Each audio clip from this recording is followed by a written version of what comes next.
Episode 41. We're doing it. This is On the Road, in the Waves, and on the other side, with me, your host, Paul Carpenter.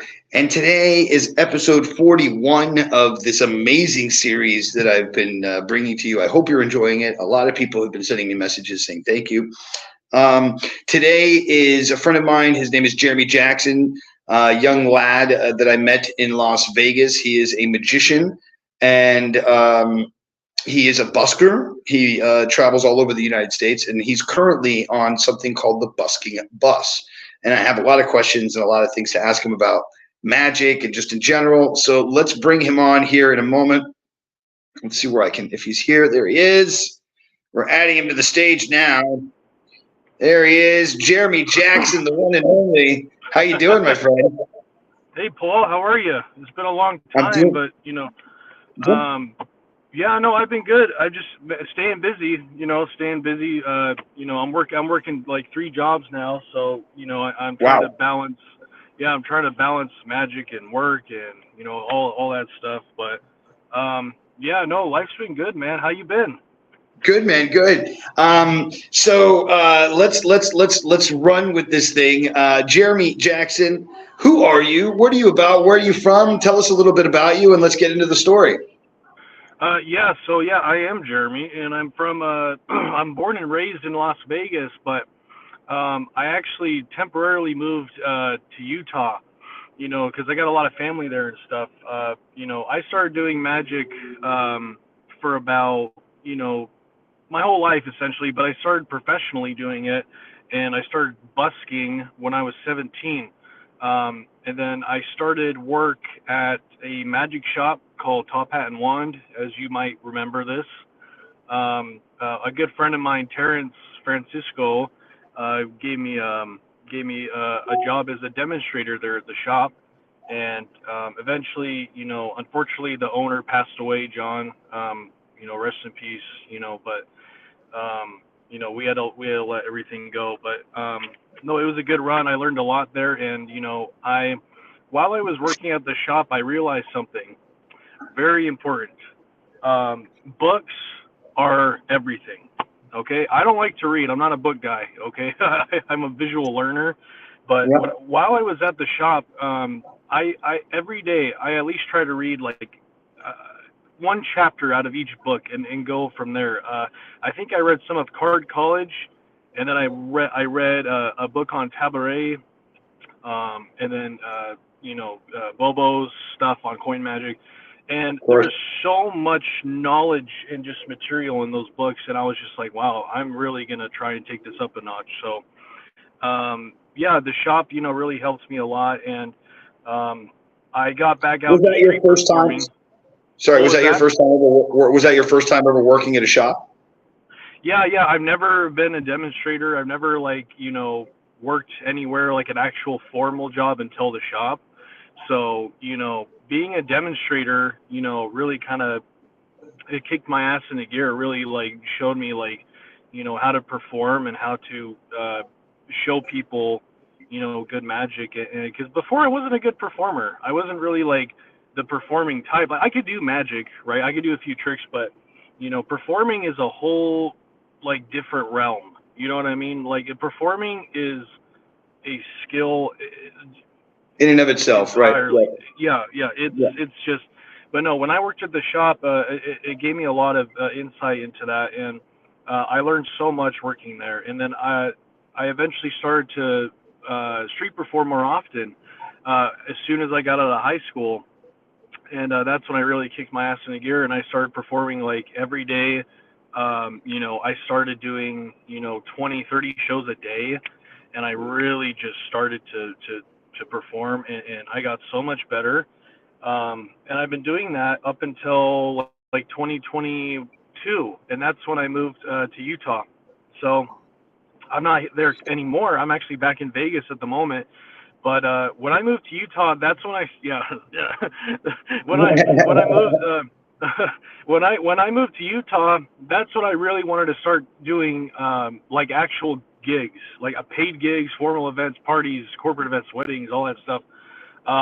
so I started printing my own, business cards. I started doing, everything I could just to promote myself and just to kind Sure. of get my name out there. But this is Sure. mine. I got these. These are the new ones. I don't Those know are if it's nice. weird. You might. I don't know No, if that's it's fine. weird or not. It's fine. Where are you getting these printed for other people who might want to find out how to get those printed like you're getting them?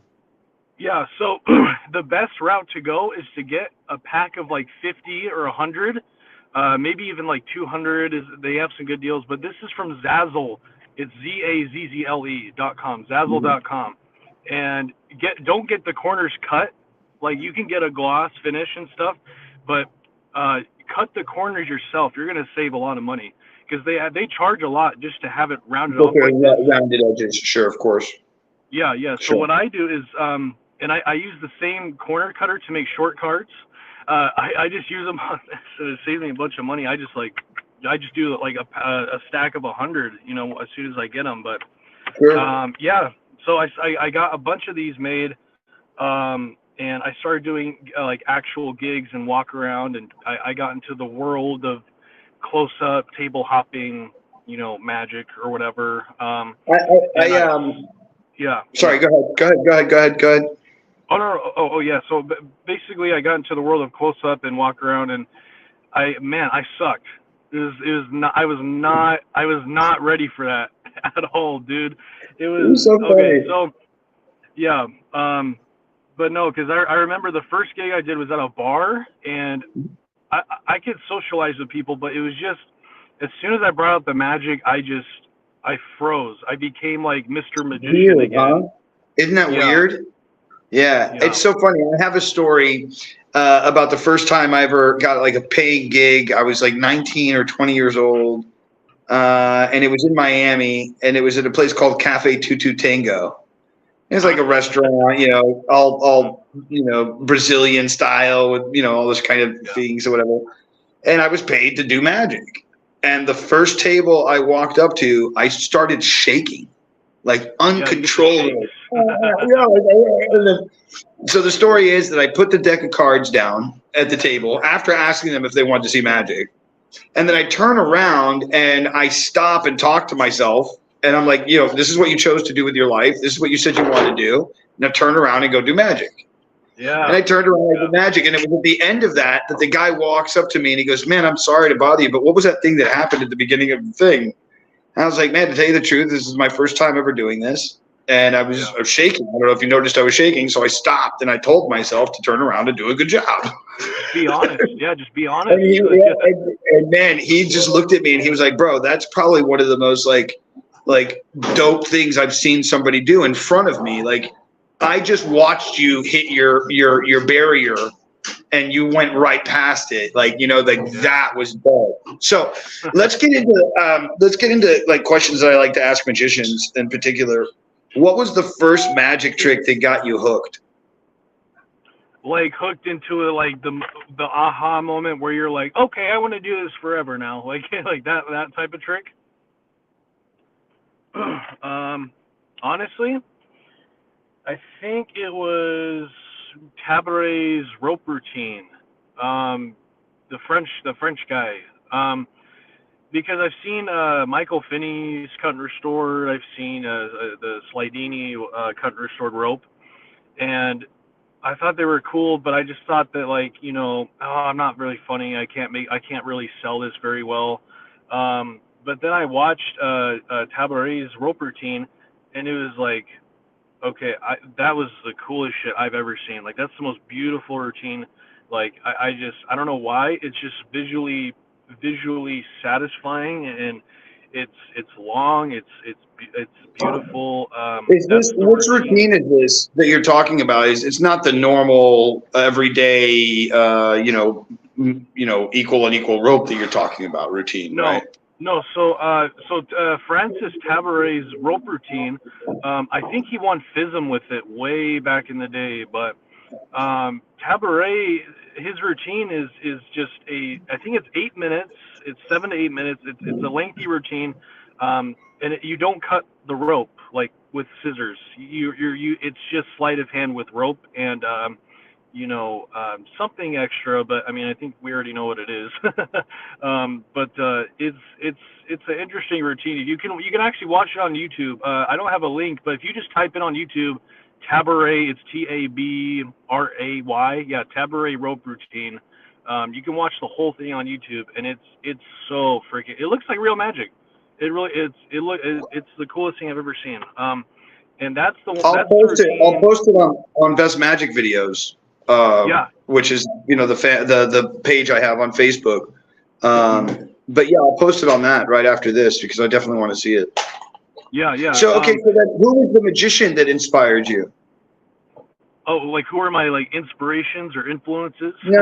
Like the first thing that you saw that was magic. Like I always like to ask three things, right? When I talk to magicians, the first is like, what was the first magic trick that got you? Was it your uncle that did the do with your finger, or was there something out of your ear? And that's fine. That's fine. No, okay. No. Hold on, Jen.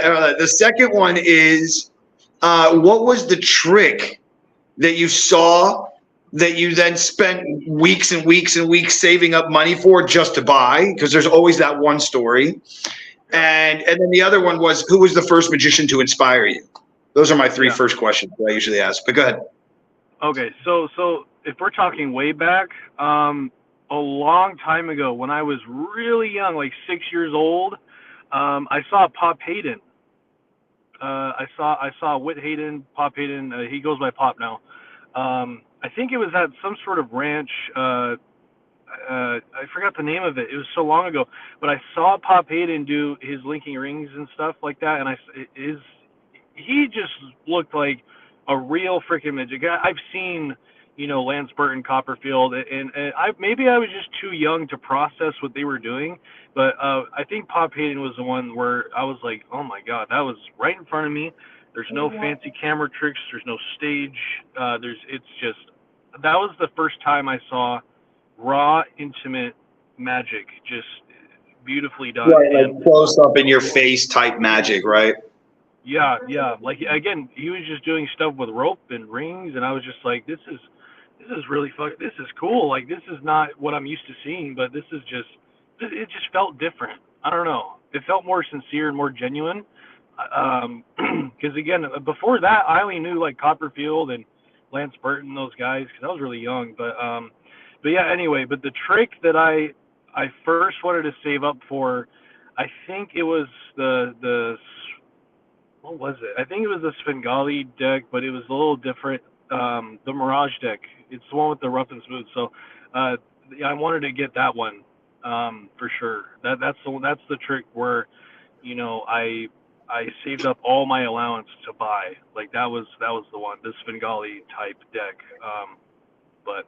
So then the next question I like to ask is, did you ever have a regular job before becoming a magician? And I think you kind of mentioned this. You did have a small regular job, but you never really ever worked a real job until working this magic job. So, so my question, I guess, is at the very early age, did you already know that magic was your course of action? Like, I'm going to do this with my life, no questions asked. Well, because again, I started, performing magic for people, like friends, family, when I was, in middle school.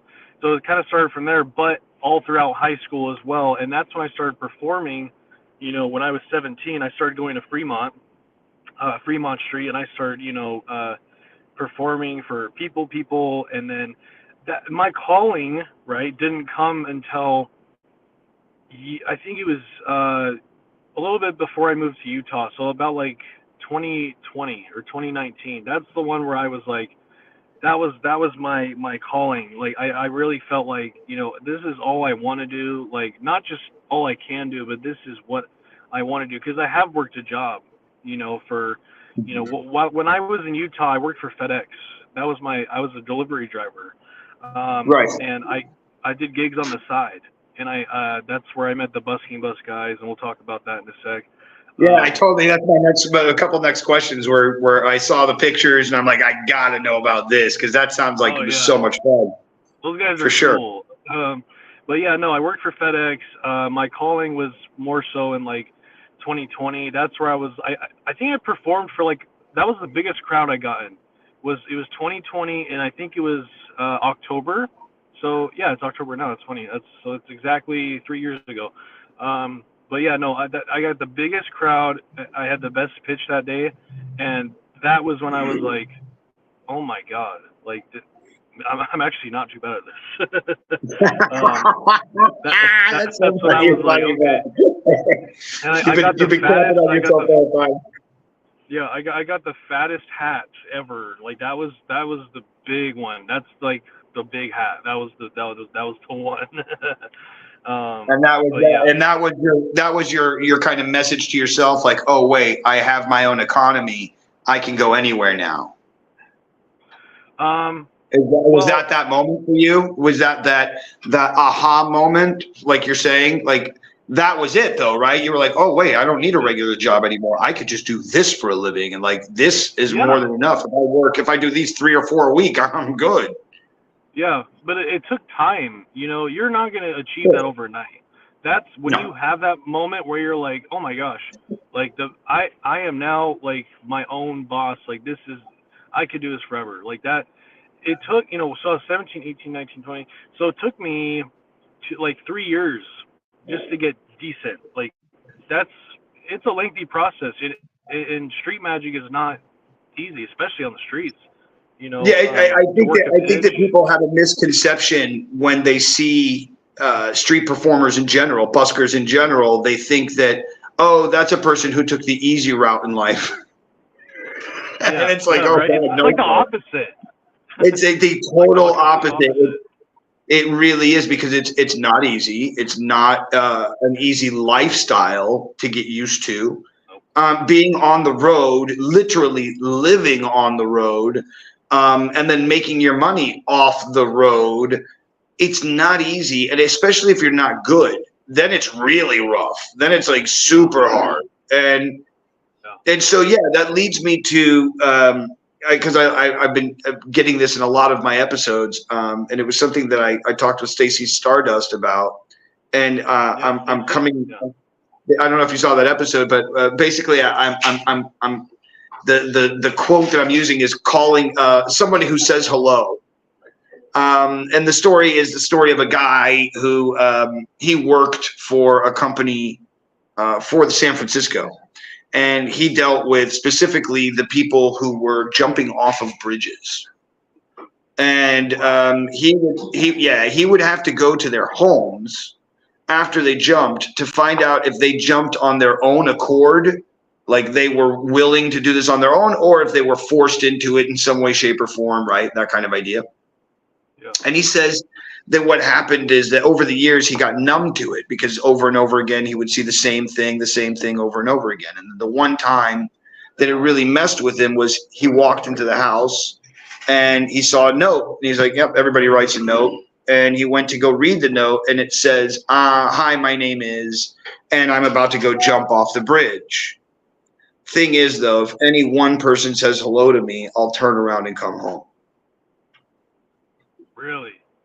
Matt, nobody obviously said hello to the guy because he jumped, and that's the story. But the story, that the end result there is that if somebody would have said hello to him, it would have changed the trajectory of his life. And so now I move into the busker bus, and that person saying hello to you, and then that effectively changing your life in some way, because it gave you that aha moment, right? It came from the busker bus, from what I'm gathering from the story. So that's your person who said hello to you, if that makes sense, right? And there could be other people in your life, like parents who gave you the opportunity at a magic store, or this or that or the other. But those are the moments where you're in search, you're on your way to the freaking jump, because you don't know what you're doing with your life. None of us do. And in essence, we're all jumping off a bridge, a bridge of faith. That's true. In the end. Yeah. Right. And it's if you don't have those people who say hello to you along the way to that jump that you're about to make, and that jump is what I like to call having the audacity to believe in yourself. You're so audacious that you're willing to be like, I believe in me, and not only that, am I going to jump? And no, I'm not going to fall. I'm flying, bro, and I'm going to show you how. And it's that audaciousness, right, that allows other people to do great things. but it doesn't come without someone saying hello. So going back to that, how did you get into the Busker Bus, and how did that show up in your life? So I met a friend up in.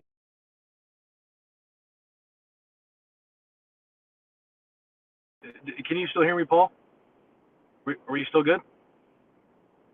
Hold on, I think I lost your audio. I think I can't hear you right now. Hold on, I think I lost your audio. You're good. I mic'd myself. I had hit my okay. microphone, and then I actually kicked you off stage. You're good. Go back to you. I met a friend. Oh, okay. Oh, so we're good.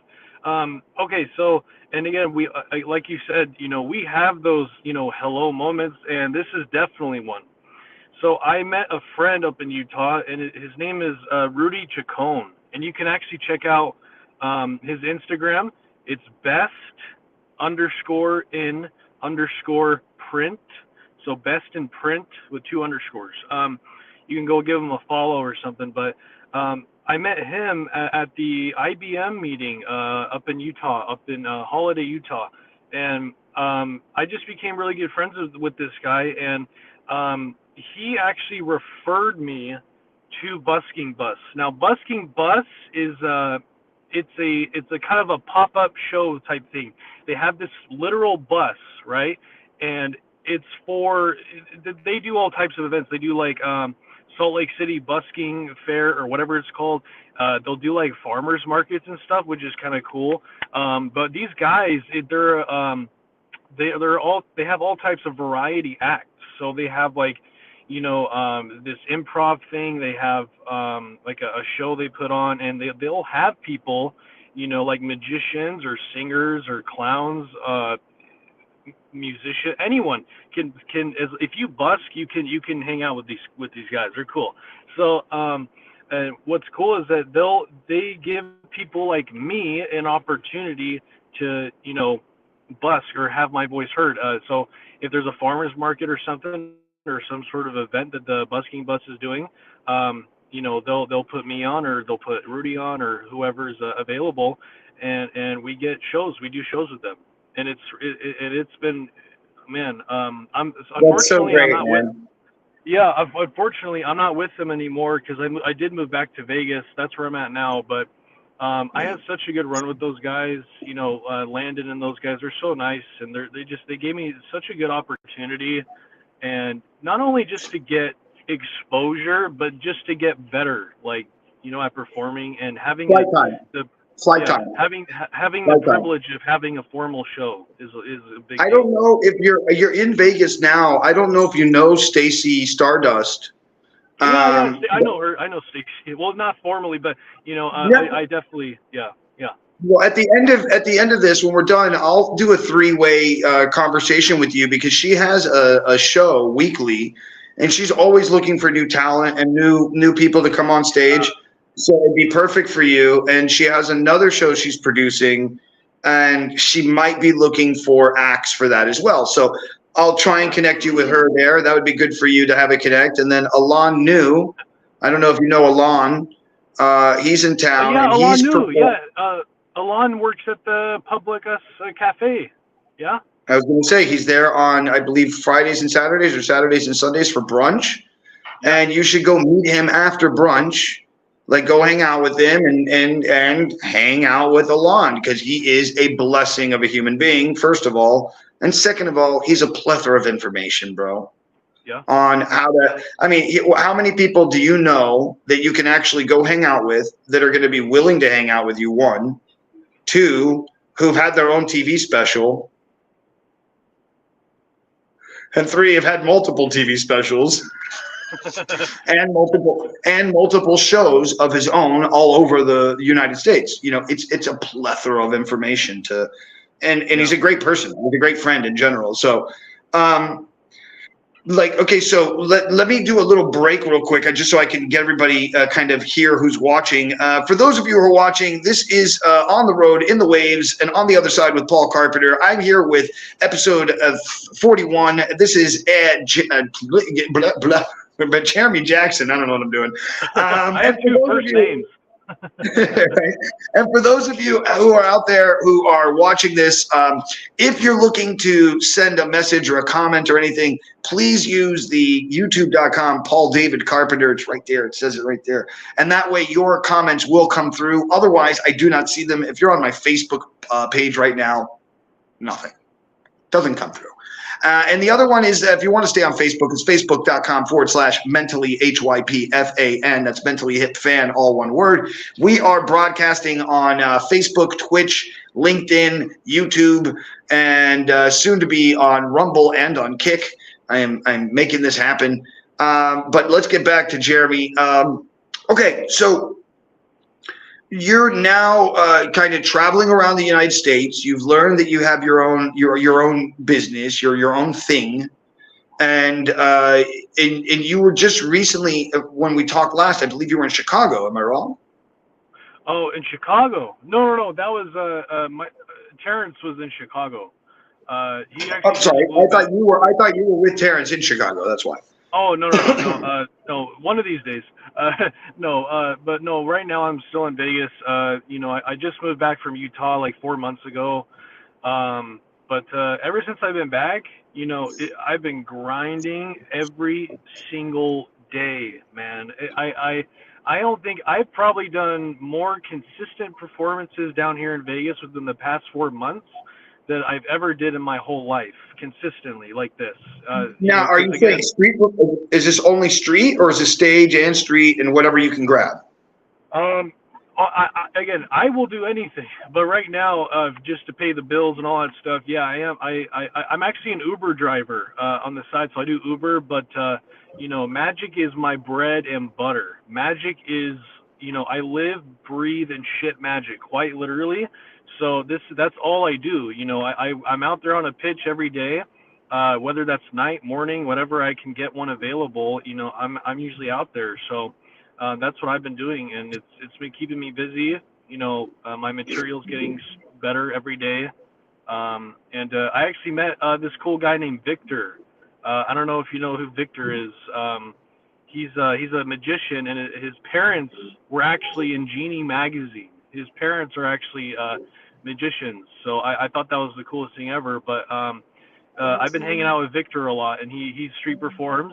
He's another street guy, and he's actually done a few events as well. I think he did Inspire, some circus themed event at the Inspire recently, but that's all I know of that he's been doing. But we try to get together. We actually shared pitch, me and him, and this other guy named Victor. Which one's Victor? Victor is he's older I guy? think it's. Is he older, younger? I think he's in his early 30s, but he's sort of like my age a little bit. But Victor, I don't know if you probably have never met him, but I think Stacy knows him. I could be wrong though. What's he do? What kind of what is he? He's doing street. Yeah, he's a street guy. So you'll see him out there with his little table, and he usually stands on stands on a little stand or whatever. But he's out there on Fremont like every day. This guy. So he really, I think Victor really inspired me to start grinding and street performing every day as much as possible. Yeah. So ever since I met him when I came back, we've been kind of hanging out and talking and working with each other. If a pitch is too busy on one side, we'll work together and try to make sure everyone has an opportunity at the end of the day. Because Fremont Street, as Fremont is, at least today, it's not the most friendly, bestest place to street perform, at least for magicians these days.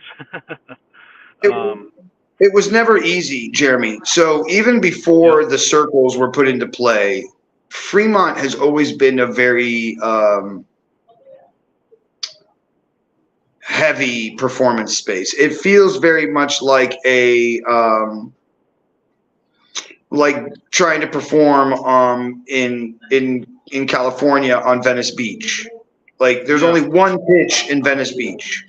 And that's where the dancers perform, and it's right as you enter in Venice Beach. It's the most famous spot, and those guys know it, and they own it. I'm the only person they've ever allowed to perform there, other than them. And that's Wow. only because I know the guy who created the dance troupe, and Oh, okay. and he owns a land in Jamaica. And what he did was, over the years, he taught all these teams. They're called the Calypso Tumblers, and he created teams all over the United States. And then he was getting small kickbacks from every one of the teams from everything they made every day. And then he went to Jamaica and bought plots of land, so every single person that he ever taught has a place to live whenever they get old. Yeah. Wow. Wow. So I mean, it's like that kind of thing. Now, you mentioned earlier, and you were saying this when you were talking about magic, and you said something that kind of triggered me, and I wanted to hold on to it and come back to it. But you said something to the effect of um, magic and it being like powerful, important, and even if you only know one magic trick. So you said something like this. I only knew one thing, but that doesn't mean that it wasn't good or something like that. And in the Yeah. sense that it's not so much the magic as it is the magician, I think, is what Yeah. I'm getting at with that. Yeah. And Yeah. I want your thoughts on that, if you wouldn't mind. Here's my little take on this. Okay. There are so many magicians out there today. There's so many. Magic has never been this like, you know, I swear to God, my next door neighbor is a magician. Like, there are so many magicians today, and it's not just that. Anyone can go on Penguin Magic or Vanishing Ink, or, anyone can buy a trick, even 3 to 4 tricks, no self-working, totally, take it out of the box and perform it right away, fool people, amaze people. Um, that's not what a magician is. Unfortunately, I wish it was, and I wish that's how the world worked. And maybe in a perfect world, maybe that is how it works. But I think Daryl said this. I watched a lecture, a Penguin lecture with Daryl in it. He said something of the extent of, anyone can go into a magic shop, learn some tricks, call themselves a tricky person, and print out business cards and say, "I am a magician. Hire me for your next event." Here's the thing: you can do that, and that's fine. I don't judge anyone, but for me, for someone like me who, Yep, I'm with you.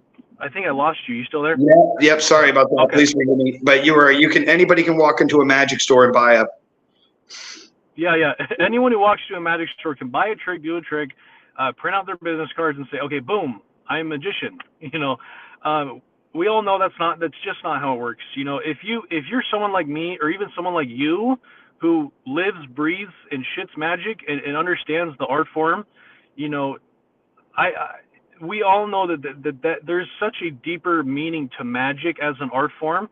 It's not just, okay, I'm going to buy this trick and I'm going to do it, and now I'm a magician. I tried that route, and I sucked. It didn't work. Maybe it worked for a little bit, but I sure as hell didn't get weddings. Maybe I got some funerals, but I never got any weddings or corporate events. But yeah, that's my whole little take on it. It's more of something you have to. You have to have experience if you're going to be good. That's just how it is. Whether it's the performing, if it's your speech, I always recommend taking miming classes. Like, study mimes, even clowns. Yep. We can learn from clowns. We can learn from a lot of different things. I even started going to church, a few years ago, and that's helped me spiritually a little bit and understand people a little better. Magic is a social art. I think it's really a social art, and I think I wasn't a social person, in high school or middle school. Magic taught me to bring out what's in the inside of me, to bring myself out. And if I look back on myself a few years, sorry, I think I got muted by accident. My bad. Oh, you're good. I know. I'll shut up in a second. No, so but yeah, No. no. Keep going. I'm loving this. I want to hear what you have to say. You're good, man. But no, magic really taught me to bring myself out of my shell. And if I look back on myself a few years back then, um, I would just be so shocked. Like I'm glad I found magic, or maybe magic found me. Maybe it's not even a choice. Maybe it is my calling or whatever. I believe it is. I mean, No, I and don't when know I what other said people think. calling, when I said calling earlier, what I was trying to say was, a lot of people don't know what they want to do with their lives. And it's funny to me that a lot of magicians are very much like, oh, I was just nerdy and I didn't have any friends and I was in my room by myself and I got a book on magic and I started to learn magic. And then before you knew it, people wanted to see my tricks and then I started making money doing magic. I mean, that's the story. Yep. I'm an awkward, weird person that sits in a room by myself all day long, kind of thing, Yeah. right? So, okay, so let's get back to the story of where you're at in your life and what you're doing, and then we'll get into like where you're heading and what you're wanting to do and what your goals are, and then maybe even help you achieve that in some way, shape, or form. Yeah. That's the idea. Yeah. So Um, you're 20 something years old. You're how old now? 24, 25? I'm 22 now. 22. So young, Jeremy. You're so young. Okay, so you're so young. It's great. So you're 20 something years old, 21, 22. You just finished busking on the busking bus. You're back in Yeah. Vegas, and man, Yeah. I'm gonna say it again. I've said it once. I've said it once before, but I'm gonna say it again. You need to hang out with Stacey Stardust. You need to hang out with Kent Excel. And the reason why is because they are two kids who came from another state and absolutely destroyed Vegas in 2 years. Really? There's no other way to say it. I mean, look, Stacey came from New York to Vegas, and she wanted a flow art community, and there was no flow art community. So what did she do?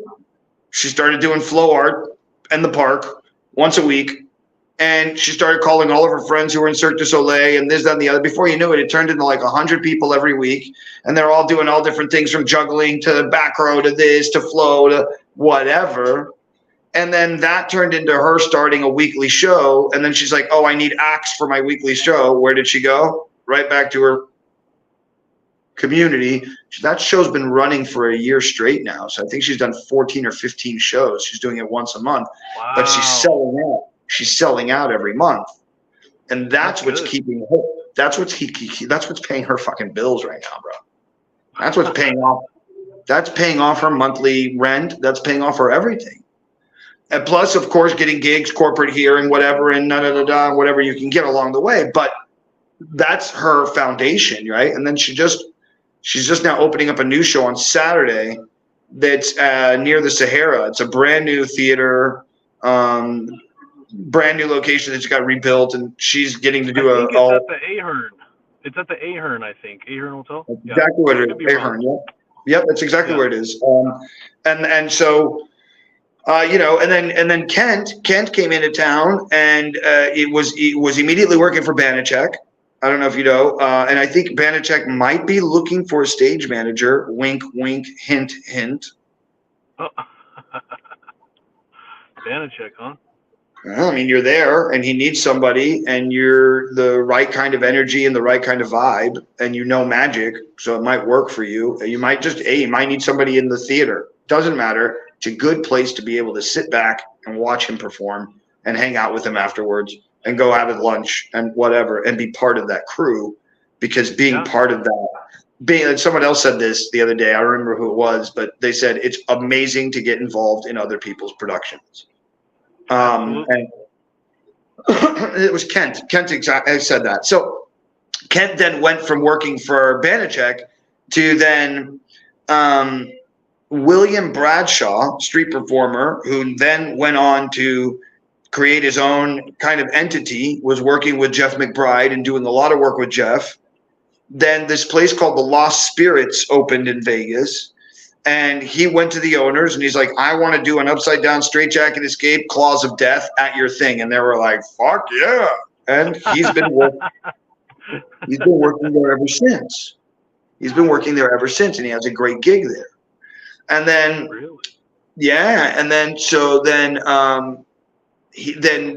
Kent goes to this Lost Spirits distillery place, and they talk to him. And hey, we want to hire you to do magic walk around. He's like, all right. So he's doing walk around for months, and he's like, listen, no offense, but I do a seance show, and you guys are called Lost Spirits.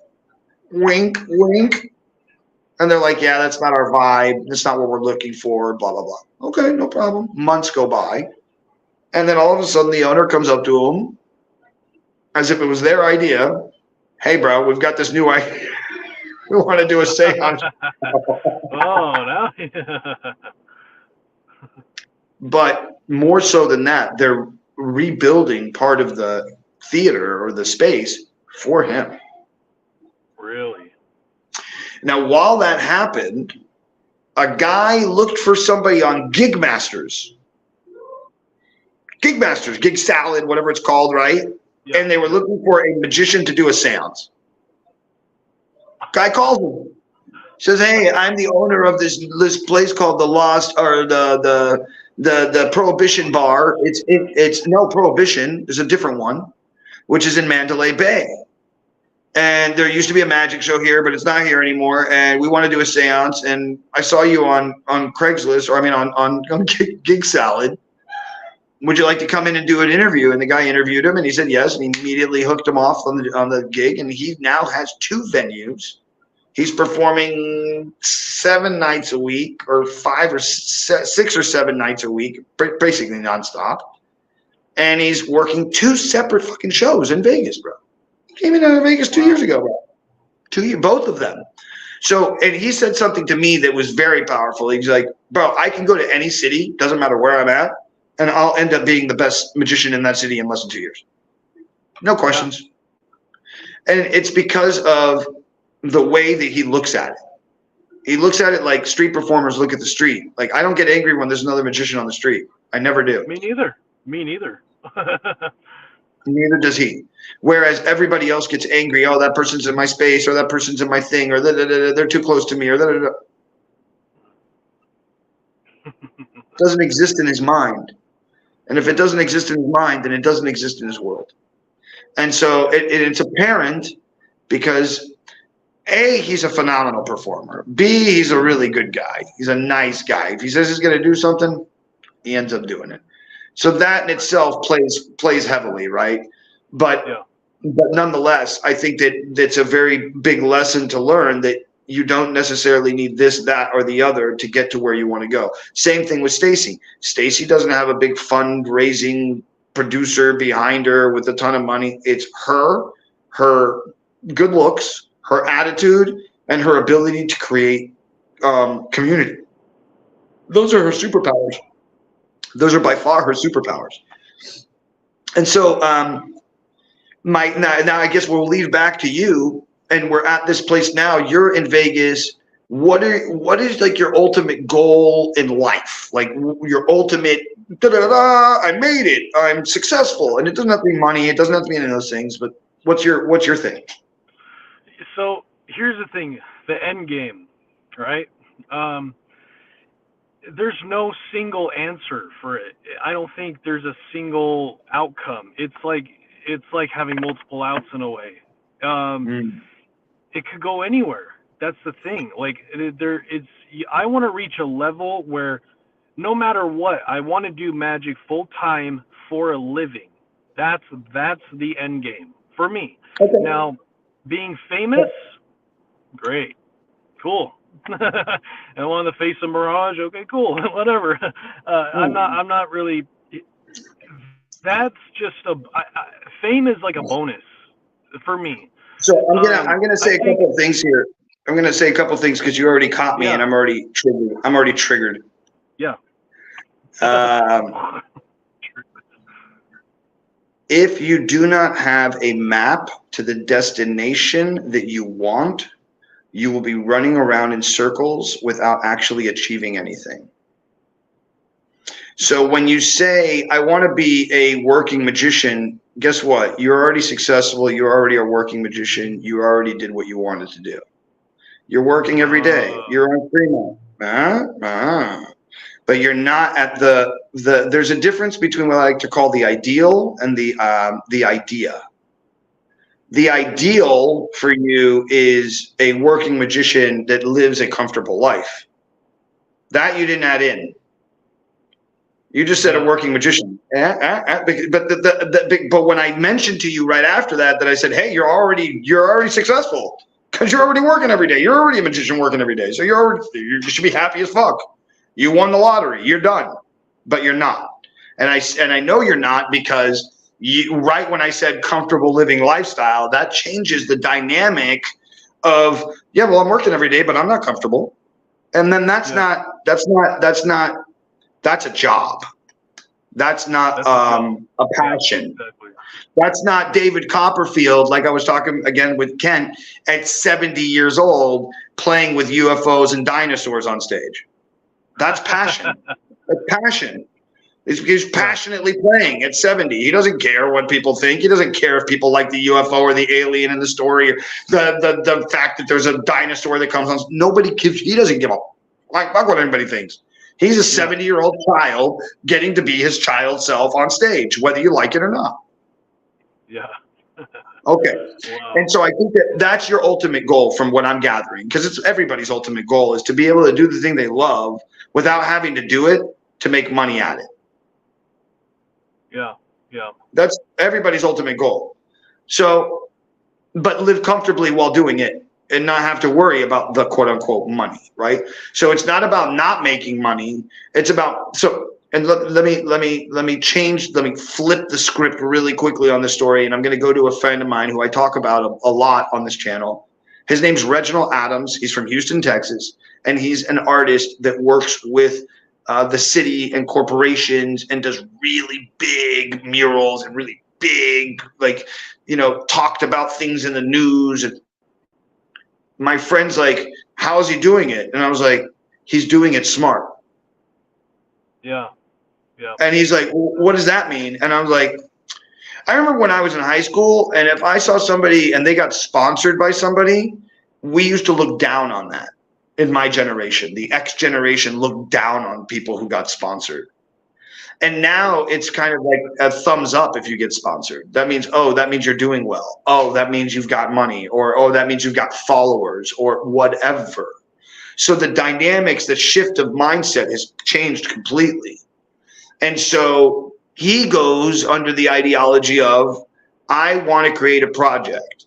I need money to create that project. And there's a couple of different ways, and I've mentioned this before, but you can go to the government, the city, the state, or the country, and they have money to give away for projects, for art projects, whatever. You could create an art project for the state of Nevada and then go to every library in the state of Nevada and get paid $100,000 that year. Whoa. But it can be done. It can be done. There are definitely what are they called? Grants. They're free money from the government, free money from the state that are based on art-based projects. So you just have to go out of your way to create the business plan for how the money that they give you is going to be used. That's all they want. Sure. Can it be done? Yes, that's one way. The second way is that you find a corporation who wants to be involved in your magic or your art piece. That, once again, is for the city. So what he did was, like, for instance, in Galveston, where Juneteenth was originated, he created a mural that's on a wall that's 40 feet tall and like 100 and something feet wide. This massive building, and it's a Juneteenth thing, and he got some major bank to pay for it. Mm-hmm. Sponsored by, with a big logo of the bank on the bottom right. Yeah. He got paid $250,000 for a mural on the wall. Paint wise and everything, with everybody who he got involved and his 5 painters involved and everything, $25,000 out of his pocket. Guess where the rest of the money went? Probably to His pocket. His pocket. His pocket. Yep. because he's the producer of the art. So it's a mindset, Jeremy. It's a mindset. What we're talking about here is, and I've said this in another podcast, which is, how do you see yourself? Are you local? Are you national? Or are you an international artist? And based on those thinkings, you will then change the way that you act with everyone around you. Like, it's weird, but you will change the way you act with everybody around you dependent upon how you view yourself. Because how you view yourself is then how you are going to represent yourself to the world, and therefore you are going to respond in certain manners to certain people based on certain effects of that happening because of who you are. Yeah. So I tried to explain it like this, and I'll think, like, if I was Disney, but I was Disney local, I'm just a company called Disney that's local, and I make small little films in my local community, and something happens at one of my films, I might go on the news and be like, "Oh, I'm so sorry, just a Disney little film company," right? But if I'm an international Disney conglomerate, right, I'm just going to send out a press release that says, "Here at the Disney Corporation, we are very sad and feel very bad about the tragic loss that's happened on one of our film sets. We're doing everything we can to work our diligently self to make an in-depth report upon this whole situation. It's absolutely horrible, and we do not in any way condone this behavior."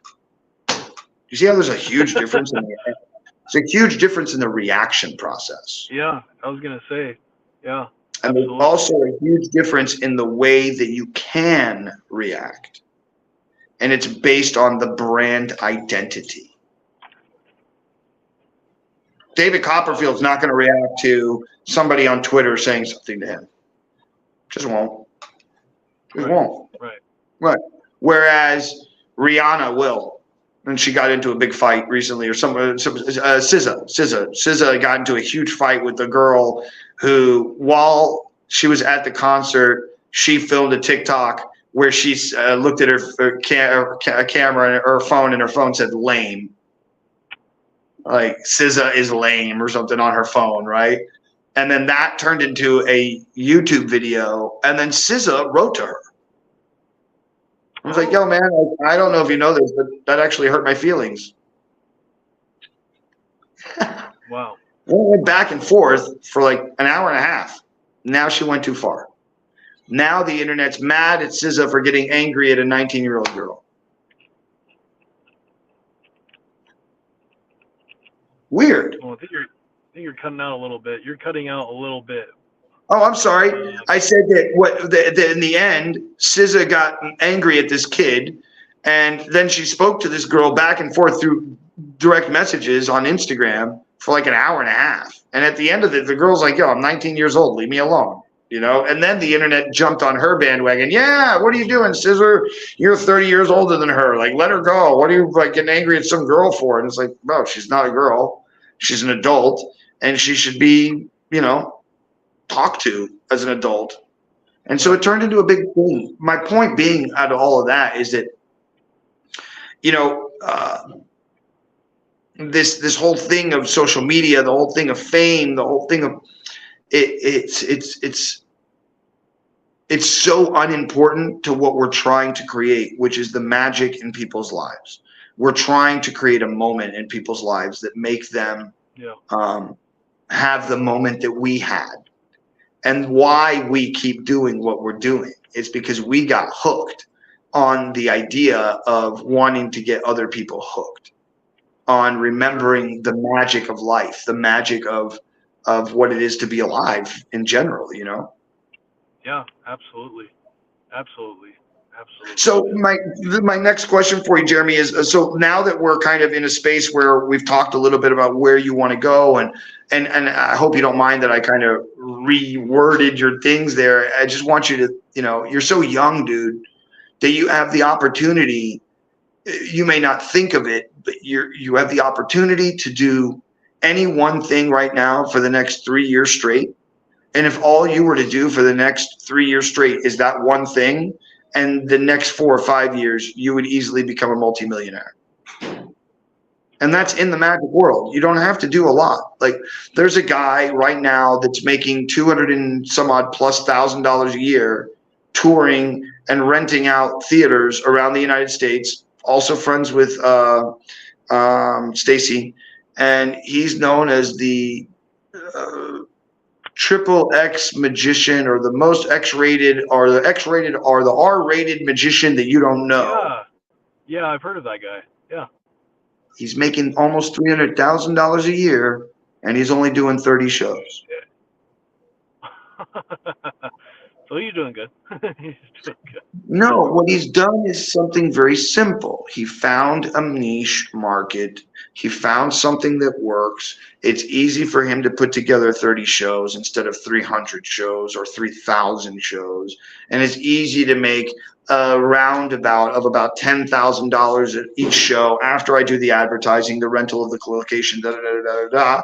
And once that system is working, I can now go and book those 30 locations ahead of the year. And I know I'm going to make $300,000 that year. And I know I have 3 shows every month. Yeah. He's doing this really smart. It's the whole idea of just working smarter and not harder, I guess. And so that's why I'm bringing that to you. David Hyra is another phenomenal magician, and he's a corporate magician. You said David Hyra? Hyra. Yeah.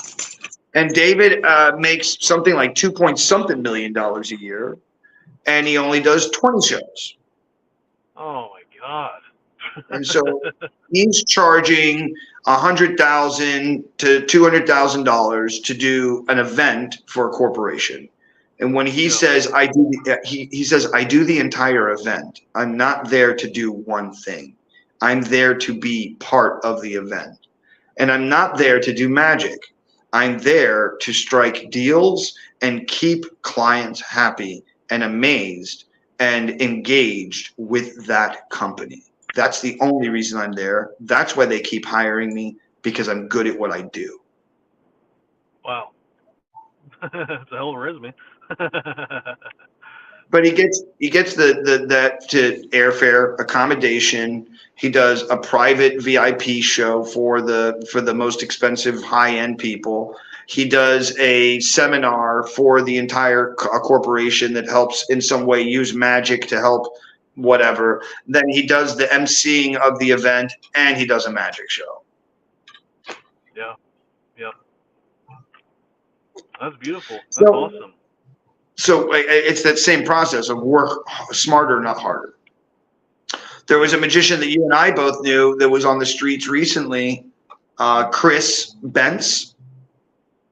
And Chris. Oh, wow. I'm sorry you never got to meet him or see that show. But Chris is the epitome of a person who should have never been on street. He was too good for street, too clean for street, too good for street, but he was absolutely dedicated. And he would, and when he went to perform, there was no frantic energy. There's no scarcity ideology. There's nothing. It's click, my microphone turned on, click, I turned on my music, and here. I'm going to rip a piece of paper. And then I'm going to bring it back. And now I've just brought back this piece of paper. And now watch as I do. I turned it into a cigarette. Wow. Amazing. Great routining. My point of saying that is that he's now working somewhere at the Links or whatever. And he has a paid gig that he's doing there. Right. So street can be one of two things. It can be either the place where you lay your head for the rest of your life, or it can be the stepping stone to creating a career. It's what you choose and how you feel about yourself that will allow you to go further. That's it. That's it. I've seen so many people go from street to becoming famous, stupid famous, and I've seen people who were stupid famous who came to the street and lost everything. Yeah, it's like the reverse. That's great. It's a fucked up world, man. It really is. You can Street go from Street will show you the rawest nature of yourself, the most nasty, raw nature of yourself. And if you don't know how to deal with you, Street will eat you up alive, bro. And I've seen it. I've seen it. I literally, over the last 7 years, have watched one magician in particular literally just the downgrade from being one of the most well-respected performers to no names. I think I already know who you're talking about, but it's okay. It's so sad. It's so sad to me, and it's heartbreaking to see how much the industry itself can be so tough on you. Because just the industry itself of trying to become, quote unquote, a well-known, respected magician is hard. And I've explained this as well because I believe in this thing called the regional messiah complex. And what that is that I believe that every region of the world has its own messiah that they look up to. In the United States, you have David Copperfield, David Blaine, or Chris Angel. One of those three are the people that people know when you say, hey, who's a magician? If you go to England, they're going to say Dynamo. If you go to Japan, they're going to say Cyril Takayama. If you go to Mexico, they'll say it's Ayala. Right? So every region has their own quote unquote regional messiah. And when I say regional messiah, I mean that as being like the messiah complex character is what used to be considered the shaman of your tribe. Yeah. And so we have this thing that's in front of us, and then we as competitors in this world of magic, trying to be famous, what we're thinking is that the only way up is to take the podium away from the only person that has the podium, because it's the only way to get to the top. Because each messiah, each region only has one messiah at a time. They can't have 2, 3, 4, 5 messiahs because it makes no sense to the social consciousness. That's why Shin Lim didn't do well. No offense to Shin Lim, I think he's an amazing talent. But his show didn't do well in Vegas at the Mirage. It didn't do well. It's not sold out all the time. It's the same thing with Chris Angel's show. Chris Angel's show, like 70% empty all the time. Really? Wow, that's sad, man. Especially with all that seat fillers. They use a lot of. There's a lot of companies that in Vegas that will use seat filling to fill their seats to make it look like they're profitable when in reality they're not. And there's companies like that in New York as well. They're literally seat fillers. You just post, hey, we have 30 tickets left.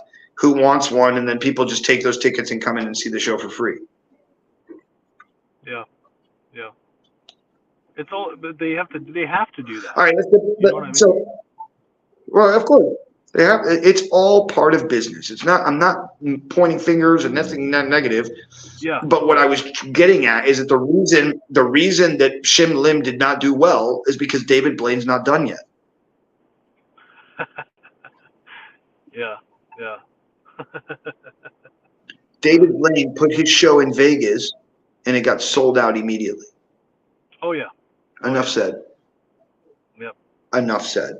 So that's the point in and of itself. It's not that I'm trying to be disrespectful. I'm just being honest about what I see. So it's not that Shin Lim's not a good entertainer. It's not that Shin doesn't have a great show. He has a great, phenomenal show. For those people who have seen it, they've all said that it was great and it was a great show. So it's not that it's not a good show. It's not that it doesn't have publicity. It's just that the society cannot handle more than one shaman at a time. That's true. It doesn't work for us. And so that's why David is still David. And Shin has, in some way, kind of disappeared after his AGT thing. Yeah. And also, one has more value than the other socially. David Blaine is going for a Houdini-style mentality, which the second portion of Houdini's life, which is when he was doing the escapism portion, because he was first a card guy and then he turned into the escapologist. The reason he went with escapology was because he was trying to tell people in a time in the United States that was the Great Depression that you can accomplish great things if you just put your mind to it. Yeah. And that's what his whole goal was. His whole goal was to change the mindset of the social consciousness while being an entertainer. And if you look at David Blaine, what is he doing? He's doing the exact same thing. He's saying, if you believe in yourself and you believe in your ability to push yourself to a place unlike anywhere else, you will achieve things that other people will think that are godlike, when in reality they're not. They're just willing to push themselves where other people aren't.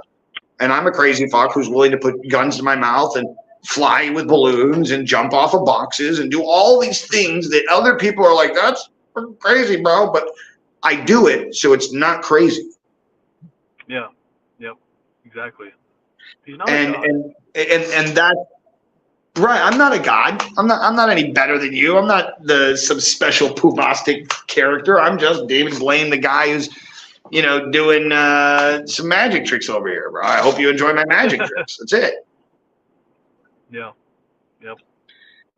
And that's why, if you think about it, that's why Cyril Takayama left the United States and went to Japan, because he was on a TV show back in the day called Them, Totally Hidden Extreme Magic. If you haven't seen it, go look on YouTube. There's some videos left.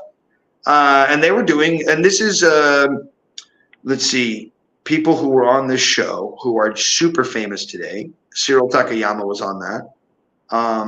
The other kid who had his own TV show on Netflix, which was called Magic for People, Magic for the People, or something like that. What was it? Yeah. Williams, I think is his name.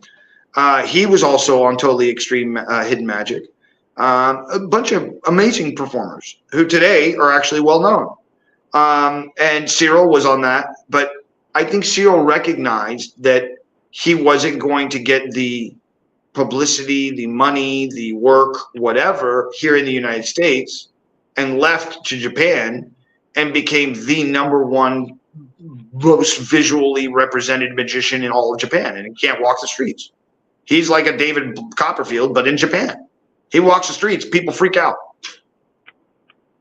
You know what I mean? So I think this all comes down to,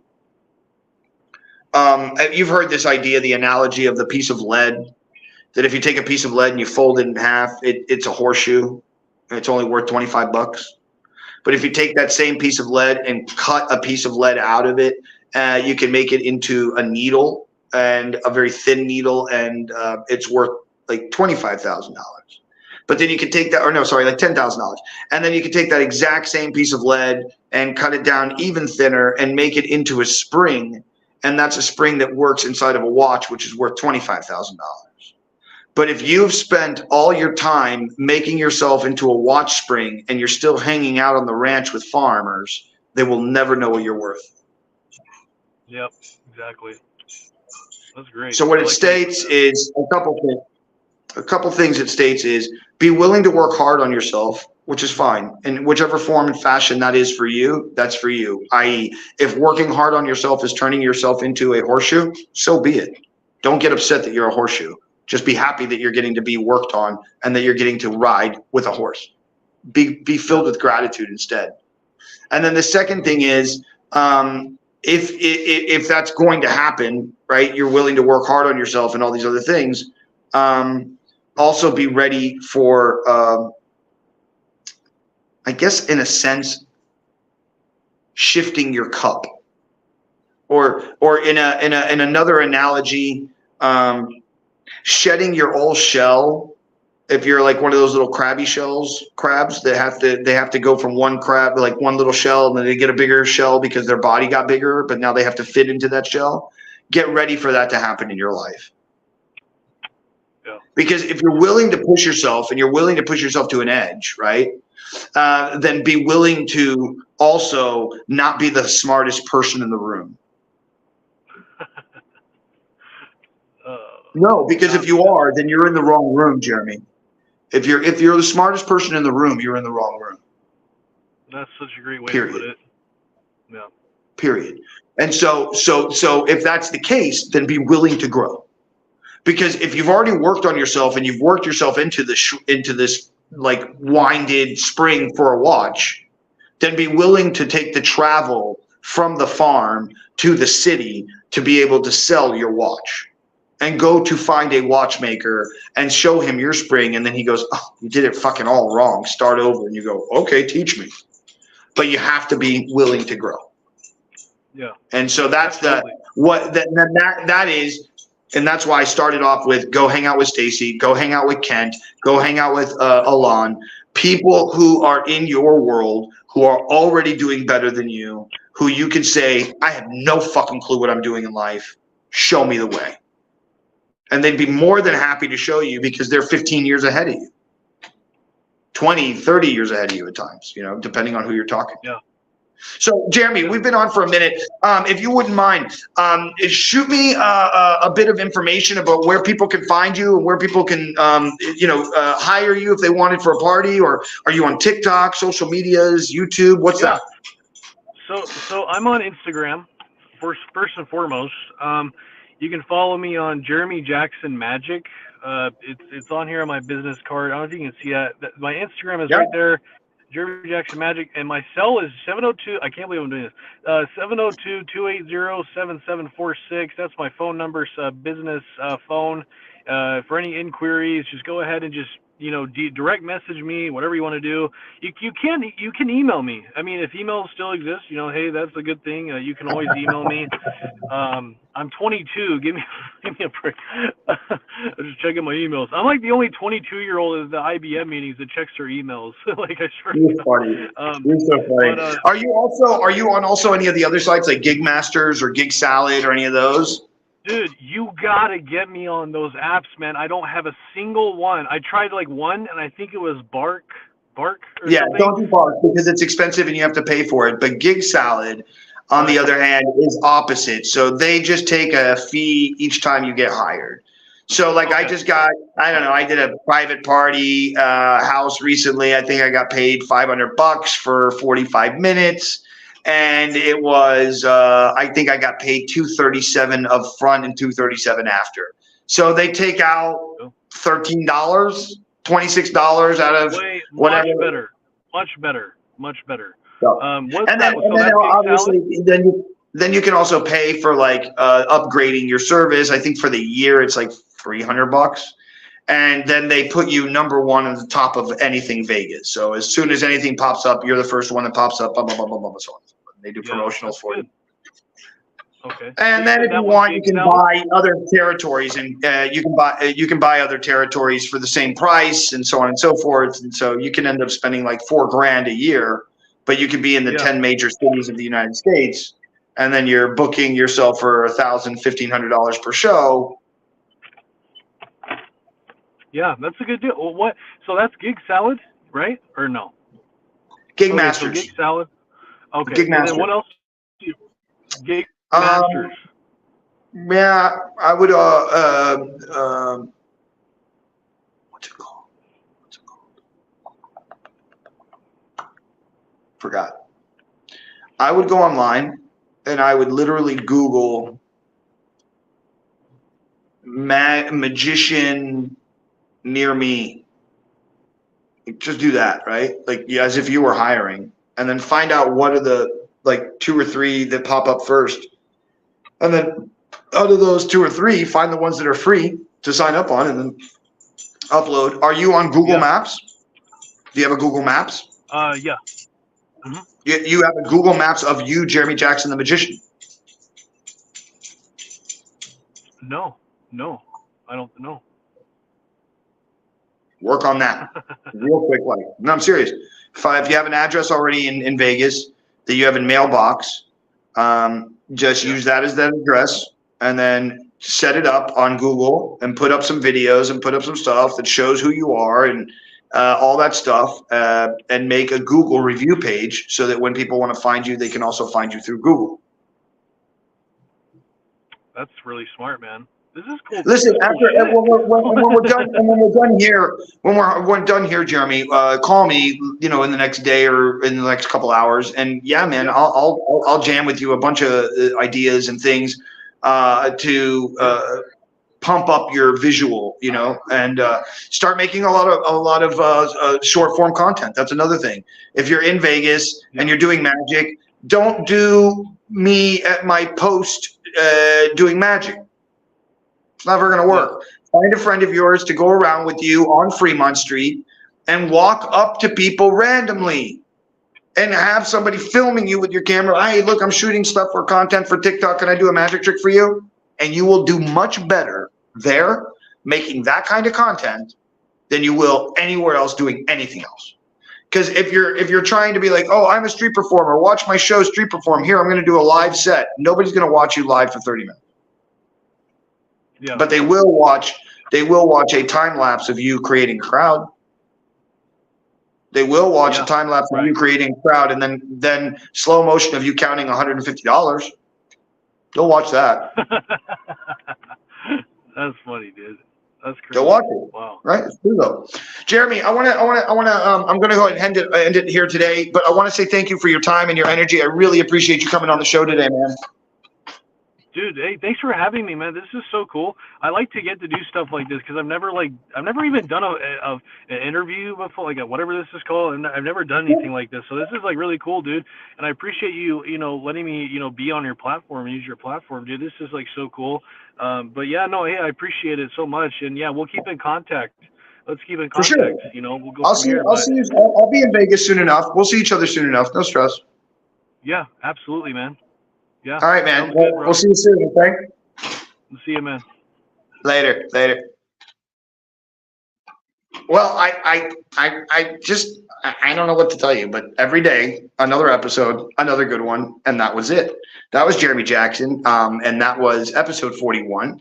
And you just have to know that when you come to On the Road in the Waves and on the Other Side, you're going to get some other side information, something you might have not known, something you might have been interested about, but you were unsure. Maybe also how to achieve your thing that you want to get to do. Because there's no reason why we shouldn't be doing the things we want. And with that, my friends, please go out into the world and do something nice for somebody else. And if you can't do something nice for yourself, it does start with you. Number 2, don't get caught up in all the crazy stuff in this world. And number 3, if you would not mind, please, for me, like, share, subscribe, send this out to somebody who would like to see it. And with that, my friends, I love you all, and I will see you all on the other side.